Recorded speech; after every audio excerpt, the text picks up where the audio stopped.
Mali kɔ kan ne faw ne baw ne kɔrɔ ani ne dɔgɔw a m'aw ladɔnniya k'a fɔ ko halisa an filɛ nin an ka plateau mandi de sanfɛ n'o ye yɛlɛ waati plateau ye Mali kunnafoli point TV an y'o fɔ n ko yɛlɛ o tɛ kɛ aw negela ye a tant que yɛlɛ waati o émission bɛ yen nɔ an tɛ kɛ fosi ye ni aw yɛrɛ lajɛlibagaw tɛ dɛ aw de b'an encourager k'an ka émission di an bolo humoriste fila b'an bolo yan bi n b'a dɔn olu bɛna yɛlɛ bila aw la fo dɔ k'a ɲin tɔmɔ duguma wallahi tɔnɔ ani ce Ban ce o ye tɔnɔ tɛ de o ye tubabukan ye ne t'o mɛn dɛ bɛnkɛ wala ba ni ce ani ce tɔnɔ non ne tɛ tɔnɔ ye e tɛ tɔnɔ ye ne tɛ tɔnɔ ye e jumɛn anw bɛ yen fɔlɔ nka anw tɛ tɔnɔ ye aw tɛ tɔnɔ ye i kana sɔn ni tɔnɔ ye an ma bani cɛw a to n ka bani ma koyi cameraman yɛrɛ e yɛlɛ kun sa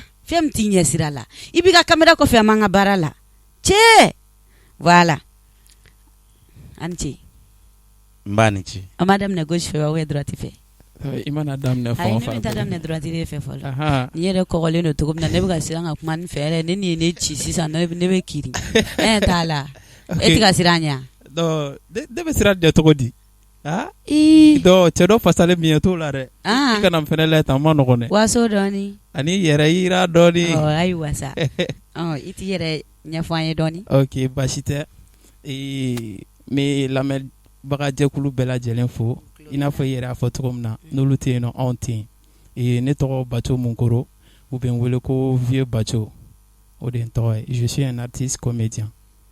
Vieux Baco ouais ah ouais mais ne ko i ma tɔnɔ sisan e ma sɔn munna Vieux tɛ nin ye tɔgɔ sanfɛ ayi Vieux tɛ tubabukan ye dɛ Vieux jumɛn Vieux o fɔ de ma Vieux o tɛ diɲɛlatigɛ de ya les vieux o tɛ diɲɛlatigɛ la vie kɔni o de diɲɛlatigɛ o de ye diɲɛlatigɛ i bɛ san pɛrɛn cɛ san pɛrɛn de y'a f'i ye ni tiɲɛ tɛ n ka kɛ fila ye a ka ɲi e tɛ se ka ko ye yɛrɛ an bɛ taga e fɛ yen an tulo b'i la voilà ne tɔgɔ Usman Gindo so de balimakɛ we ni balima tɛ mɔgɔ min na yan o tigi bɛ sare ne tɔgɔ Usman Gindo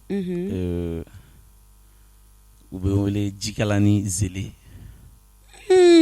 oui Zele Jikalani oui Jikalama yɔrɔ in de sa grand frère an t'o bɔ a la o ye comédie tɔgɔ de ok o ye comédien tɔgɔ de Jikalani Zele oui yalima mun nana n'o tɔgɔ in ye bon voilà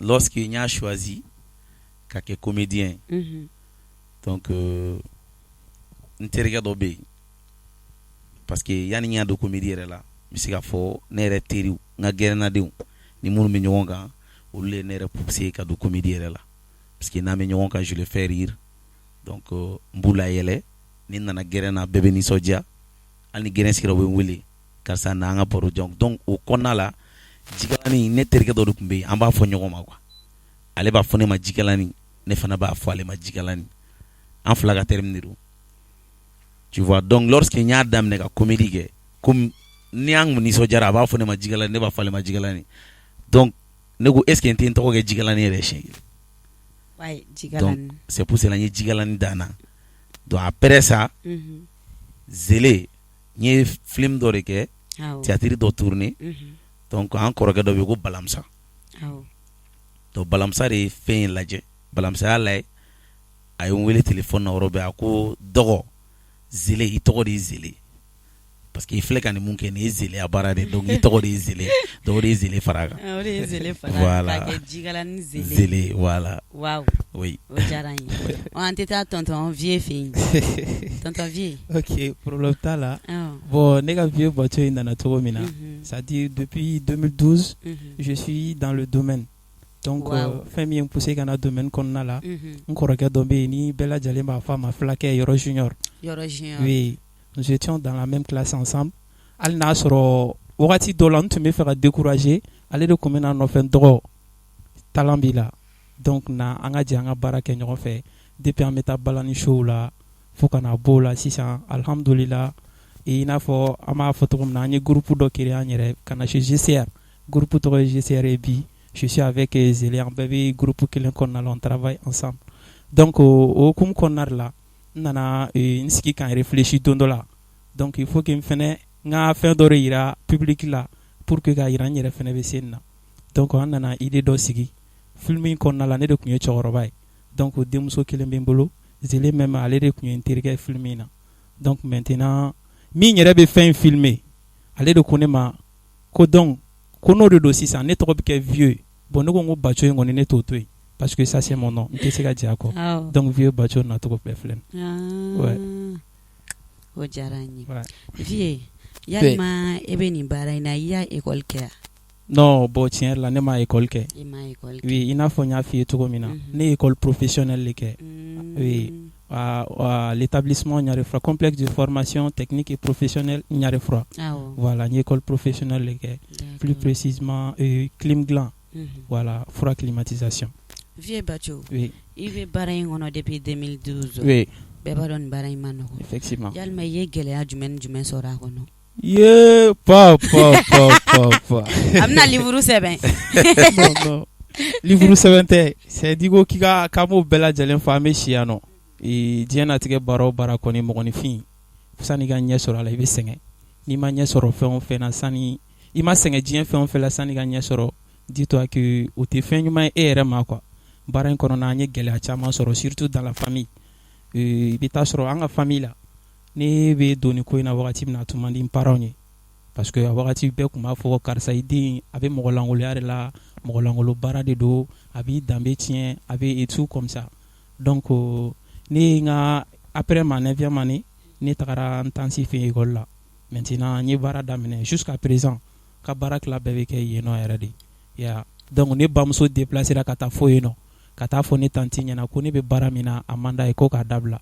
donc n tanti ko a ma o tɛ i den ye sira min ta an ka jɛ ka dugawu kɛ n'a ka hɛrɛ b'a la Ala k'a nɔgɔya voilà donc n b'o sira de k'ale ayiwa halisa Ala k'a nɔgɔya amina yarabi e ko baw ni faw k'a faamuya ko mɔgɔlankolon baara tɛ yen voilà o tɛ wa awɔ o de don voilà an bɛ taa ne yɛrɛ kɔrɔkɛ fɛ yen nɔ Dasa ne kɔrɔkɛ ni mɔgɔ min ne dɔgɔya plateau in sanfɛ yan nɔ i bɛ yɛlɛ o tigi la dɛ o tɛ wa ayi ni min y'a kiro an b'o foro dɛrɛ k'o fa foyi tɛ voilà Jikalanin Zélé voilà Jikalanin Zélé oui yalima i bɛ baara in kɔnɔ ni y'a san joli ye ani i ye gɛlɛya jumɛn sɔrɔ a kɔnɔ bon ne donna cɛsiri la ne yɛrɛ ka vidéo fɔlɔfɔlɔ c'est fait en décembre 2018 en décembre 2018 parce que n ye école kɛ n ye bac sɔrɔ 2013 wow ka taa université la n ye FD Prix de kɛ n ye inscrit FD Prix la promotion 2013-2014 donc maintenant après kow nana caya kow cayara ma donc an tɛ se k'an da don olu bɛɛ kɔnɔ problème caman nana don n ka kalanko sen kɔrɔ donc n bɔra yen nɔ k'an to DEC de la deuxième année tu vois donc DEC de bɛ n bolo n ma troisième année kɛ bilen donc après ça n taara usine baara kɛ hali sisan an filɛ yɔrɔ min na n bɛ baara kɛ usine kɔnɔ n bɛ plastique ninnu dilan vinaigre bidon ninnu yawuru bidon ninnu n m'olu de dilan i tɛ n ta yawuru bɛ dilan côté min na problème foyi t'a la donc maintenant n b'o baara kɔnɔna la komi i yɛrɛ y'a fɔ cogoya min na n terikɛ bɛ to k'a fɔ karisa mun na e ma taa INA kɛ pourquoi i ma taa INA kɛ ne ko non bon ne t'a dɔn INA ninnu fɛn ninnu bɛ kɛ cogo parce que ne ka vie yɛrɛ a kun tɛ ne kun na si c'est pas en 2018 ko n bɛ kɛ catiribɔla ye c'est parce que je les fais rire n bɛ to k'u layɛlɛ an bɛ kɛ ɲɔgɔn kan n bɛ manamanakan ni fɛn ninnu fɔ u ka d'u ye u b'a fɔ non taa INA kɛ ça tu peux le faire donc kuma in de ye n poussé ne ka vidéo fɔlɔfɔlɔ kɛra c'était pas à mon intention ye u den ka ne filmer parce que n bɛ to ka dɔ de ladege bɔbɔkɛ dɔw tun b'an ka baarayɔrɔ la donc n bɛ to ka bɔbɔkɛ ka action de ladege donc ni an sigira dɔrɔn ni bɔbɔkɛ ka action ladege u bɛ yɛlɛ donc dɔ de filɛ ka ne t'o la k'an filmer n terikɛ dɔ donc a y'a bila Facebook kan vidéo fila donc o vidéo fila bilalen c'est fait en 2018 décembre 2018 donc mɔgɔw n dɔnbaga minnu bɛ yen n'olu y'a ye u bɛ to ka fɔ cɛ i ye nin daminɛ yan nin dun ka ɲi tu peux le faire tu vois a diyara trop olu yɛrɛ ne y'a encouragé tu vois donc ni n terikɛ min y'a daminɛ o la 2018 ya Donc, Cana 2000, nous sommes 2021 maintenant. 2021. Donc maintenant, 3 ans. Mhm. Il y a damné là. Mhm. Bon, gɛlɛya kɔni baara in kɔnɔna na a daminɛnen n ye gɛlɛya sɔrɔ parce que n delila ka animation kɛ Awɔ. n ye arapu kɛ k'an to lycée la Uzbi Moribabugu n'i ko Uzbi Moribabukaw tulo bɛ n na Moribabukaw ɲɛ bɛ n na u tulo bɛ n'i ko Uzbi mɔgɔ caman b'a dɔn arapu de la Métier très valé. voilà donc n ye arapu kɛ n ye o de ye Uzbi danna Awɔ. o y'a sɔrɔ n bɛ lycée la avec un grand frère M Sam Mhm. Moribabuka bɛɛ b'a dɔn a ye Moribabugu fasada donc après ça politique sen fɛ Mhm. ni politicien dɔ donna n yɛrɛ tonton don a y'a appareil san ka di yan ko n ka balani fɔ a ye campagne kɔnɔna la donc n ye jijɛya kɛ donc ma maman était contre ça ko o baara in bila o man di n yɛrɛ de o bila pewu donc n ye n tulo gɛlɛya ka n tulo gɛlɛya n ye animation kɛ bon komi a kun man di maman ye finalement a nana dimi kɔrɔ ko n ka o yɛrɛ de bila o man d'ale pewu donc n ye animation ye k'a to yen donc n nana catiri in daminɛ lorsque n ka video fila in taara mɔgɔw bɛ ka fɔ n k'a kɛ n y'a daminɛ n siranna quoi k'a fɔ a ye parce que komi a ko n ka animation dabila j'ai eu peur a kana na fɔ n ka nin fana dabila Awɔ.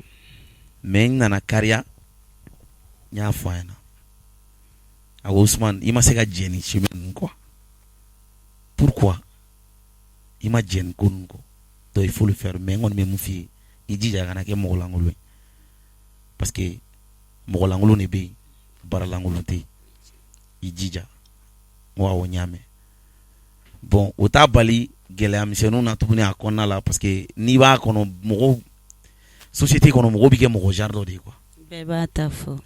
mais n bɛ kuma kelen fɔ maliyɛnw ye catiri ye mɔgɔ lankolon baara de ye mais mɔgɔ lankolon den tɛ se ka catiri kɛ Siga t'o la fiyewu. Ouais, t'as- Siga t'o la fiyewu. mɔgɔ lankolon den tɛ se ka catiri bɔ Mhm. effectivement. n'i y'a ye i b'a ye i b'a fɔ ko mɔgɔ lankolon de don n'o y'i to peut-être baara la mais n'i donna a kɔnɔ bilahi i b'a dɔn ko I baara b'a tiɲɛ dɔn. Ouais, ouais. tu vois Awɔ. donc i bɛ kuma bɛɛ mɛn i yɛrɛ bɛ i ka fisa ni hadamaden dɔw ye diɲɛlatigɛ la olu b'i nɛni olu b'i dɔgɔya u bɛ diɲɛ kuma bɛɛ f'i ma Ouais. A baara gɛlɛya tɛ ban. mais i b'o bɛɛ mun i tɔgɔ la Mhm. ka Ka tɛmɛ. baara kɛ parce que i y'a kanu de Mhm. Ouais. fɛn yɛrɛ tɛ o mais i ye baara min kɛ n'a bɛ ka diya mɔgɔ o mɔgɔ ko karisa i bɛ se o bɛ hadamaden fa ka tɛmɛ fɛn in kan fɔlɔ quoi Awɔ. fɛn in complémentaire de quoi a b'a dafa kɔfɛ Awɔ. mais e bɛ ka fɛn kɛ pour que mɔgɔw ka ka mɔgɔw la nisɔndiya ou bien ka message dɔ di mɔgɔw ma ni mɔgɔw yɛrɛ nisɔndiyara n'o ye ko karisa i ka baara taabolo ka ɲi karisa ka ɲi o bɛ hadamaden fa quoi Awɔ. o de y'i sara fɔlɔ fɔlɔ ye donc vraiment an ye gɛlɛyaw y'a kɔnɔ hali bi an tɛ se k'a fɔ an ye fɛn sɔrɔ an ma foyi sɔrɔ a kɔnɔ fɔlɔ dɛ n'an ye dɛmɛ sɔrɔ sisan a ka d'an ye Dɛmɛ bɛ sira Voilà. la. Inshallah. Ala b'a bɛɛ nɔgɔya. Amina Yarabi, yarabi. Ala ka hakilina ɲuman Ami, d'aw ami, ma. ami. An y'o de fɔ aw ye k'an tɛ sɛgɛn an tɛ ɲinɛ an ka Mali kunnafoni émission yɛlɛ waati Oui. an b'o o plateau de sanfɛ an tɛ ɲinɛ o kɔ chaque lundi ale bɛ bila à partir de 18h an tɛ sɛgɛn an tɛ ɲinɛ yɛlɛ kɔni o tɛ k'aw nege a tant que émission yɛlɛ waati bɛ yan vie Ouais. kan jumɛn b'i da Non, quand faut voilà être- vie Ouais. i ko ma ko aw kɛlen don ka groupe sigi ko CCR GCR. GCR Oui. voilà an ye troupe ye compétition dɔ la o Ouais. o bɛ ne Effectivement, GCR ouais. voilà GCR aw bɛɛ bɛ troupe in kɔnɔna Ouais, na an bɛɛ bɛ bon troupe troupe in kɔnɔna kɔnɔna na est ce que fɔ ɲɔgɔn kɔ bɛ to ka na aw ni ɲɔgɔn cɛ Bon, troupe kɔnɔna la, bon, kuma dɔ la, hadamaden, ni ni nɛ yɛrɛ bɛ se ɲɔgɔn ma, kuma tɛ hadamadenw yɛrɛ dama ma. o ye tiɲɛ Mais an bɛ se k'a fɔ anw fɛ yen, c'est à dire, anw fɛ an t'a fɔ an tɛ se ɲɔgɔn ma, mais an bɛ ɲɔgɔn lamɛn. awɔ Voilà, ta jɛ la n'aw bɛ ɲɔgɔn lamɛn, a ka ca Ala fɛ aw hakilina ye min ye, o bɛ sɔrɔ a kɔnɔna la quoi. awɔ, o ye Voilà, ya.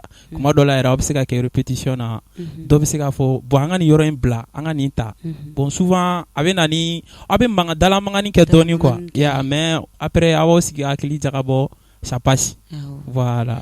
musow b'aw ka troupe la Ouais, musow b'a la cɛw b'a la. aw tɛ n ta Ok, problème foyi t'a la. hinɛ n'Ala ka masa An y'a mɛn. an yɛrɛ fɛ ale an fɛ ale k'an kalan Oh.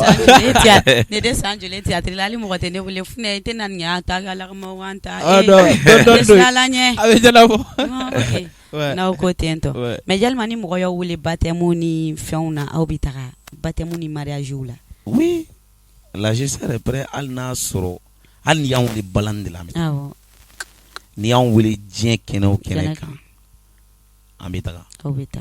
C'est la génération comédie et respect. Voilà. Famille soro. Ni an wuli diɲɛ yɔrɔ o yɔrɔ an bɛ maliyɛn bɛɛ lajɛlen ka bila la. Frontière tɛ yen quoi. Frontière tɛ yen. Kana mɔgɔ si kana bila i kunna k'a fɔ ko ale b'an wele ko non non non ni y'an wele yɔrɔ o yɔrɔ an bɛ taga fo kaburu don an tɛ taa dɔrɔn. Ah non an tɛ taa yen dɛ. Cɛ fɛnɛ b'o tɔgɔ fɔ yan. Sinon ani chrétien ta ni a bila o bila an ka tɛmɛ an ka tɛmɛ. Ayi ŋɔni. O bila an ka tɛmɛ. Ale bɛ wari di an tɛ taa yen. Ok an tɛ yɛlɛ dɔɔni. Ok. An ka yɛlɛ. Problème foyi t'a la. An ka daminɛ joona. Kama la fiye le fɛnɛ ka kɔrɔ ni la ye. Ni la ye.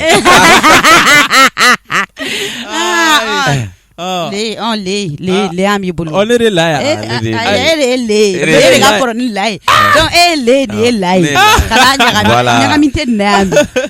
Ok Fouati. Bon tiɲɛ yɛrɛ la don dɔ la an terikɛ dɔ de tun bɛ yen nɔ quoi. Donc on était dans la même classe ensemble.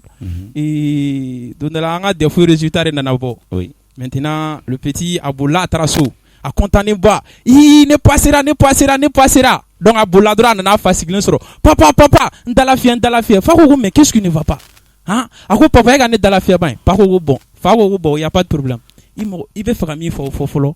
Moi, kadi il y a beaucoup de mawa. Ako papa, il va aller. Fako wow. Ok. Ko papa, quand il est fou sur. Fako, ah bon, ça c'est très bien ça. Une voiture qui l'intima. Ako papa, c'est bien ça, c'est sûr ça. Fako quoi? Ok, il n'y a pas de problème. Mais mon fils, il veut faire la filière du maire de Kéré. Ni ékelin a défouillé sur il veut faire la filière du maire de Kéré. Alors, papa, néa. Aïe, elle m'a dit, papa, Ozo Forêt. Allez faire la Ozo Forêt. Allez faire la filière. Allez faire la filière. Ah, mais il faut les bâtir Ozo Forêt. Ouais.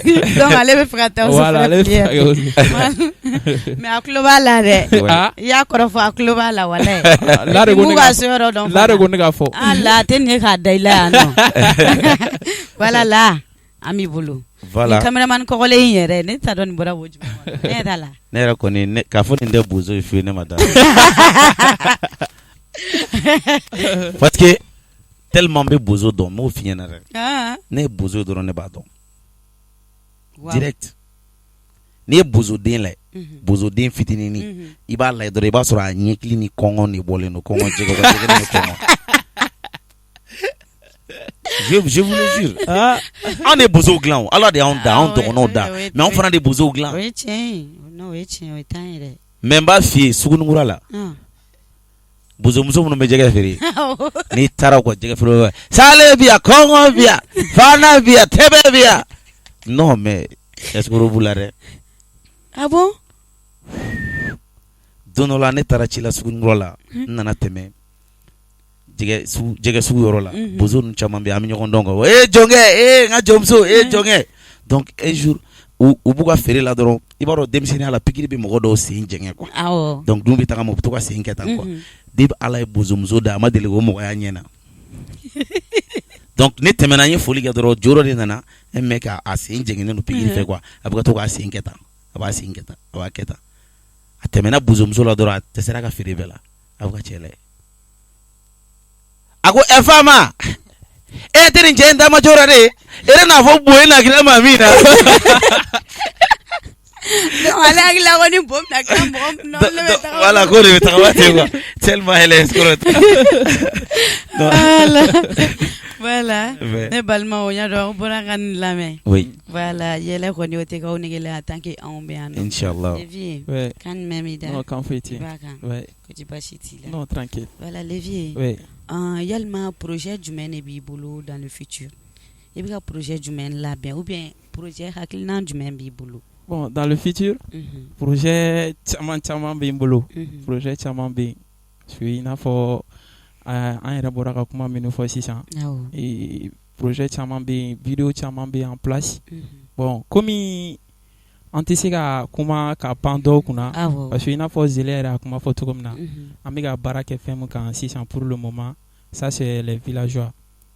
Voilà, les villageois. Film bi Bruce Konna Kore kan. Ça dit film yɛrɛ la, lui c'est Zele. Moi je suis le Bamako. Wow. Ne ka plateau ta an tɛ sigi ɲɔgɔn kɔrɔ. Ah bon? Ka bɔ Bamako tile kan dire. Nga mugutigi kwale. ka bo minena mais femero ni comme balmaya ye juru de ye o de kama an sigilen ɲɔgɔn n'o tɛ an tɛ sigi ɲɔgɔn kɛrɛfɛ. non i jo t'o la stade maɲi dɛ. stade kuma dɔ la. est-ce que o ka ɲi ka bɔ Bamakɔ Tilegan tere ka taa burusi kɔnɔ k'i bɛ taa ne ka fɛn minɛ. non k'a bɛ zeleya kɛ. mais ale zele don a yɛrɛ de ko k'a bɛ ne fɛ. voilà bon an ka nin kuma bila quoi an ka kuma yɛrɛ bila n'o tɛ an bɛ masala ka voilà i n'a fɔ o projet bɛ ka continuer jusqu'à présent. Voilà, en même temps, projet Bambolo, ça c'est soutien aux mendiants. Donc, amika ami vidéo do fene damine. Amika comment dire gerebu demain au ko konnala parce que ni a jatim dans la société konnala gerebu sangene no trop. Voilà, donc soso booking kongoni mino jugu. Voilà, donc au projet bi ko wero bi fene ko fe kata fe quoi inchallah. Allah ka ben. Amin rabbi. Vieux. Oui. Yalma la délégation jumɛn bɛ bolo k'a lase humoriste ani comédien ma. Bon, la délégation mɛ ne bolo k'a ɲɛsin humoriste ni comédien ma et surtout au Mali ici.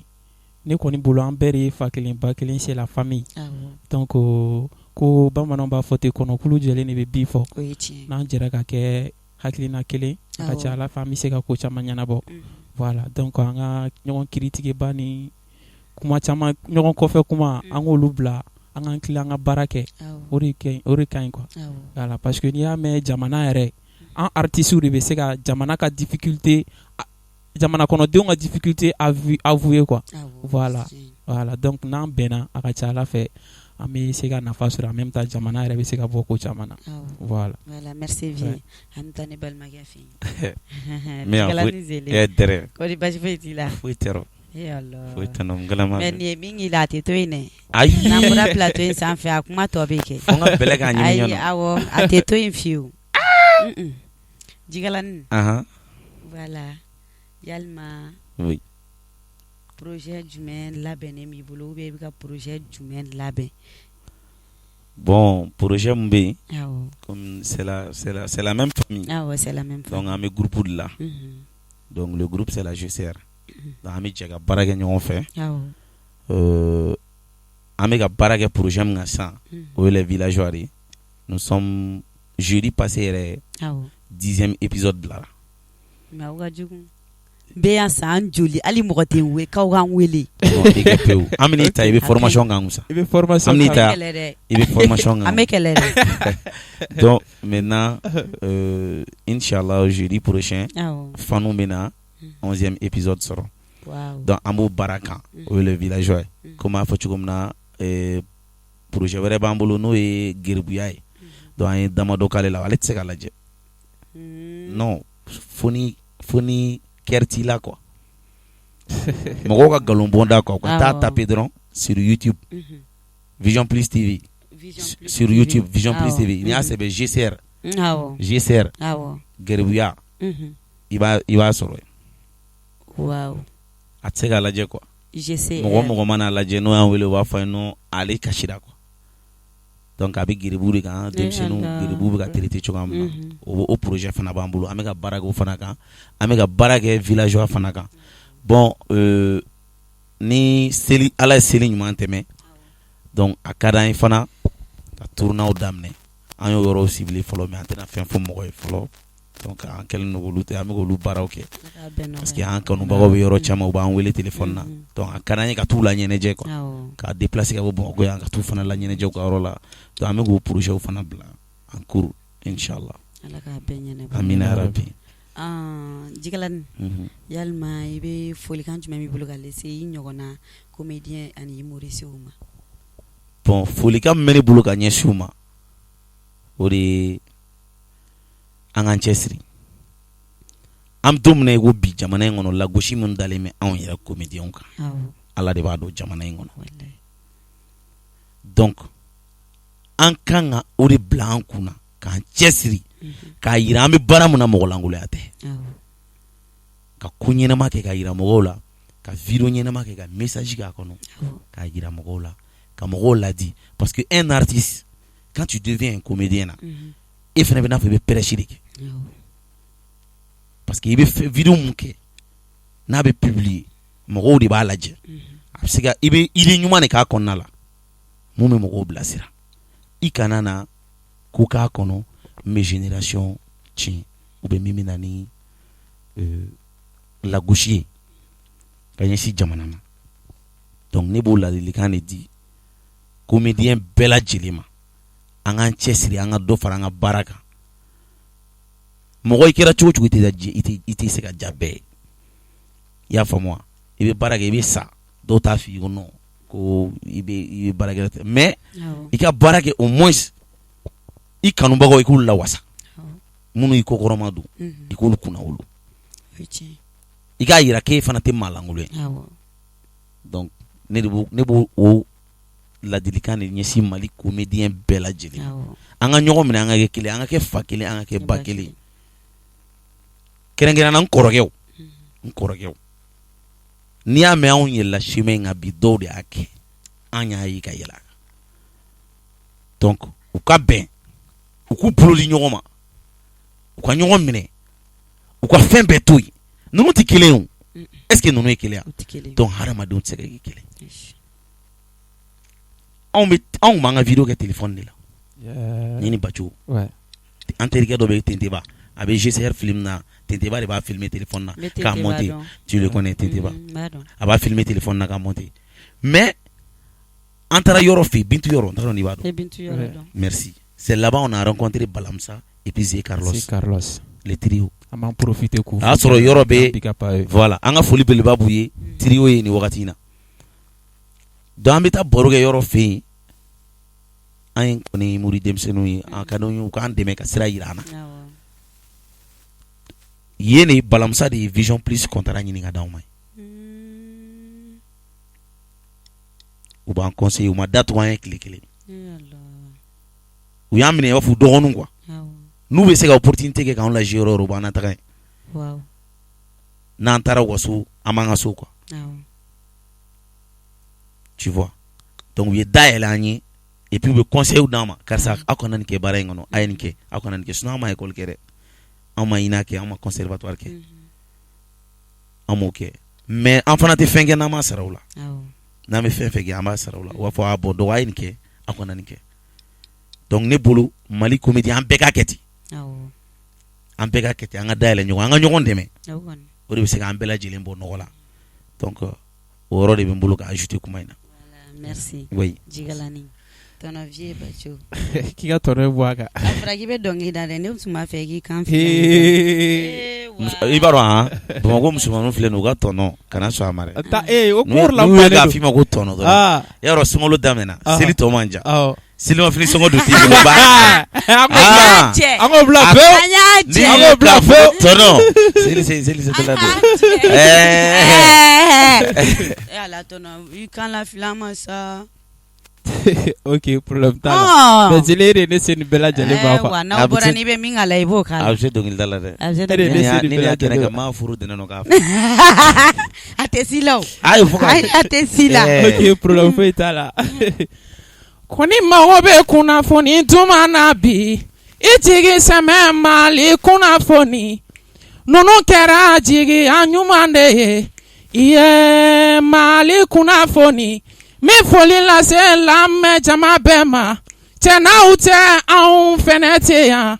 Min foli lase kanuba jama bɛɛ ma, Mali kunnafoni barika bonya la bi, cɛ n'anw tun bɛ studio kɔnɔna la, o sabu bɔra Mali kunnafoni. Ala ka sɔn sini kɛnɛya la, labanko ɲuman o bi Ala de fɛ, cɛ Ala ko di Mali kunnafoni. A ko yafa kalanden cini ma dɛ.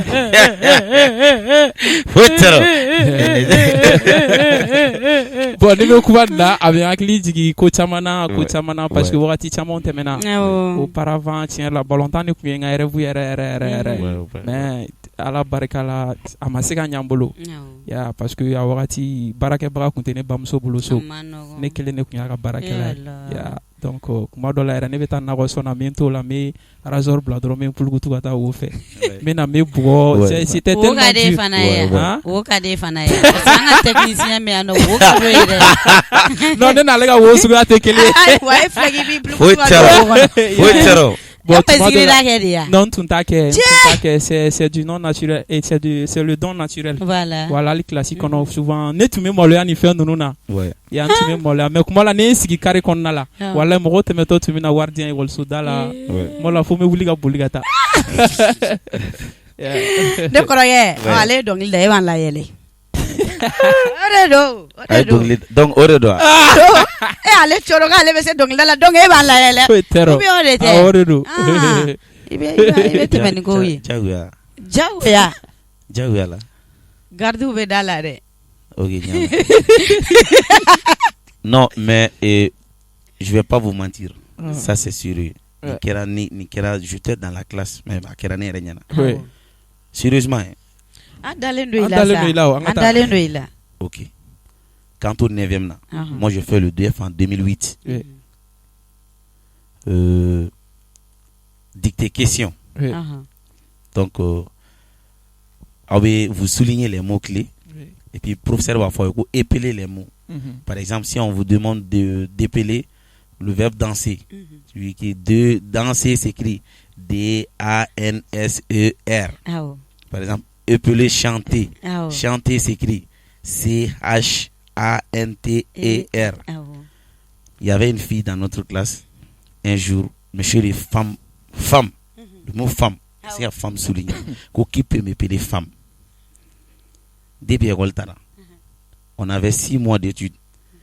Teni ma classe. Moi, monsieur, tout le monde était étonné. Monsieur, ah bon? Et puis il va toi, mamie. Mami tɔgɔ ninnu kɔni ye. Monsieur go mamie toi. A quoi monsieur? Femme s'écrit fait et mémé et. Pourtant tellement galon tigɛ o. Non, elle n'a pas menti. Fais e mémé. Mais la manière mais- la manière quoi Monsieur go non, c'est bon. Mais pourtant ma monsieur ne m'a fait Mami- personne tellement galon Ah, mamie, tigɛ. assieds-toi. Fais e mémé e. Oui, à la boca table la 3e année. Ah, oh, Eh, ah, oh. K'a labɔ 9e na ka taa bila 3e. Mais c'est là-bas on l'appelle. Mais c'est là-bas on dit fait non. Awɔ. Voilà, oui, à la boca Et table. mais aussi. Voilà. Non, avant. Voilà, merci. Oui. Merci Djikalani. Oui. Merci Vie. Oui. Awe Mali kunnafoli ko k'a bɛ foli belebeleba d'aw ma. Yeah. Aw kɔnibagaw yɛrɛ ko k'u b'aw fo. Ouais. N'olu yɛrɛ tɛ an tigɛ fosi. An bɛ maliyɛn bɛɛ lajɛlen fo. Maliyɛn bɛɛ lajɛlen Maliyɛn fo. bɛɛ lajɛlen. Ouais. Voilà. Mali kɔnɔ Mali kɔ ka fo fɛn na. kɛrɛnkɛrɛnna tungarange Tunwarange vraiment Ouais. an b'u fo. An b'u fo. Congo, Gabon, France, et Italie, Espagne, A bɛɛ. France, Canada, an ka fan bɛ nin bɛɛ la. hali Sikaso Ils nous appellent. Wa ne fa k'i to sa. Tu vois, an ka fan bɛ nin bɛɛ la. Big up à moi vous bɛ tous. suisse de Awɔ. Sikaso. Aw bye C'est bye. votre- Merci, on est ensemble. Wallah, Bye bravo. bye bye.